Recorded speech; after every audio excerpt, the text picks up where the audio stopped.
Bueno, en esta segunda parte de lo que voy a hablar es de los aportes que hicieron dos pensadores, Alain Badiou por un lado y Jacques Derrida por el otro.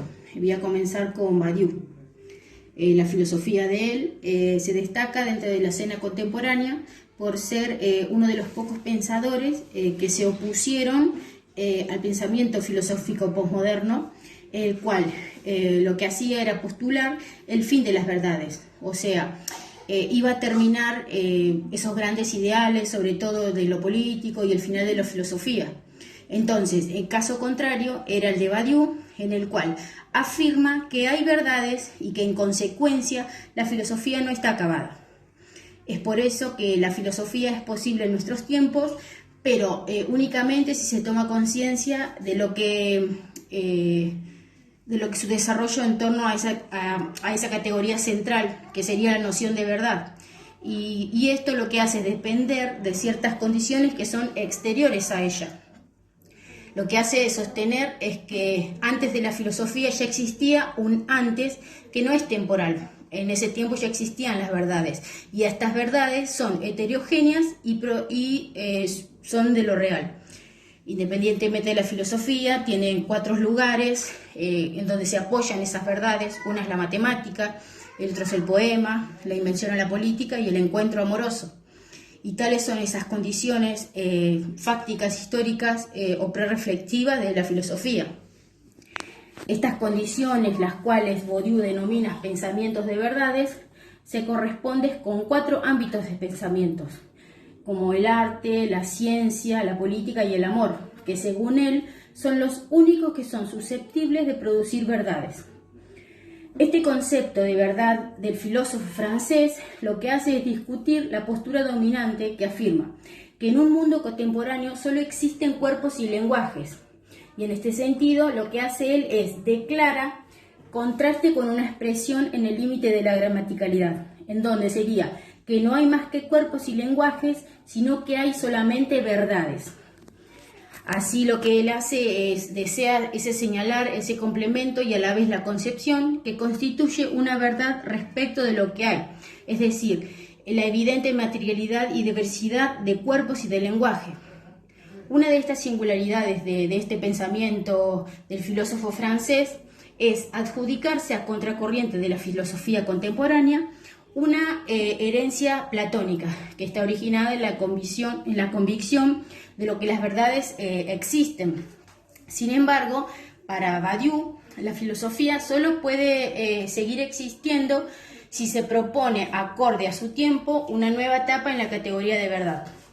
Y en este sentido, dado que su filosofía no acepta ningún supuesto, lo que él pretende es demostrar que si hay verdades, a partir de recursos, que sería una ontología que se desarrolla a partir de una particular apropiación de las teorías de la matemática. El segundo pensador sería Jacques Derrida, un filósofo francés muy reconocido como uno de los más influyentes de esta tradición estructuralista y postestructuralista, que han formado parte de la filosofía occidental contemporánea. Él, entre otras cosas, se destaca por ser el fundador de la deconstrucción, que sería una forma de analizar críticamente la organización literaria de los textos y de la filosofía, así como la organización política de las instituciones. Su obra se centra en el lenguaje y sostiene que el modo metafísico y tradicional de la lectura produce un sinnúmero de falsas suposiciones sobre la naturaleza de los textos. Un lector tradicional que cree que el lenguaje es capaz de expresar ideas sin intercambiarlas, que en la jerarquía del lenguaje, como escribir, es secundario a hablar y que el autor de un texto es la fuente de un sentido. Este estilo desconstructivista de lectura de Derrida subvierte estas presunciones y desafía la idea de que un texto tiene un significado, que sería incambiable y unificado, e intenta mostrar que el lenguaje está mudando constantemente.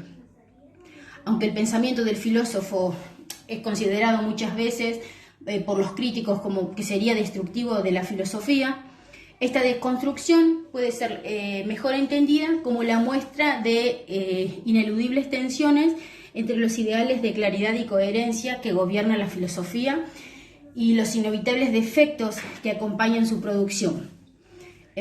Lo que hace la desconstrucción es que exige la fragmentación de textos y en ellas el filósofo destaca los fenómenos marginales que anteriormente eran reprimidos en algunos discursos.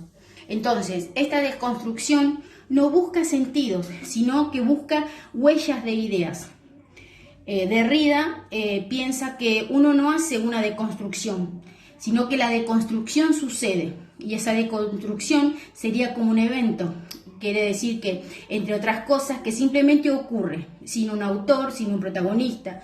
No podemos calcular su llegada a su propósito. Esto está más allá de cualquier cálculo racional. Sin embargo, algo de cierto hay que llamar como la deconstrucción, se la podría llamar como una acción. En efecto, la deconstrucción lo que podría hacerse era reducirse a un marco teórico que tendría una consecuencia a la cual se podría llamar ético-política. Y en este sentido, lo que abre es la posibilidad de algo nuevo que llega de imprevisto a modificar la forma imprevista o un discurso o una situación. Todo esto